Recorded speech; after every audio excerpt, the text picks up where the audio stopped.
Scale factor and the enlargement and reduction of shapes. Here is a triangle, an isosceles triangle, and we've got a base of 3 centimeters and the other two sides measuring 6 centimeters. And we're going to apply a scale factor of 7.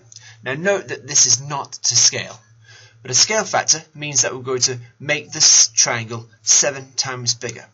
So just to illustrate, I'm going to make this bigger. I'm going to pull it over here.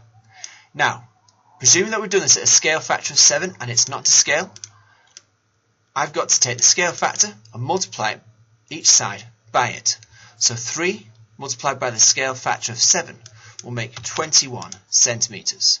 I'll do the same with this side. 6 centimeters multiplied by the scale factor of 7 makes 42 centimeters. We can also use scale factor to make a shape smaller. And to make a shape smaller, you need to multiply by a number that is less than 1.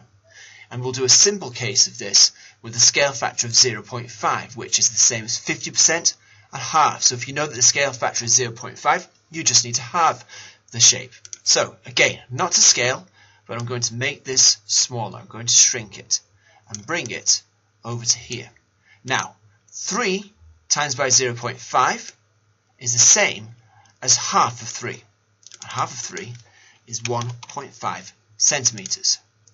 Scale factor 0.5 multiplied by this 6 centimeters. Same as finding out half. So half of 6 is 3 centimeters. And that is scale factor.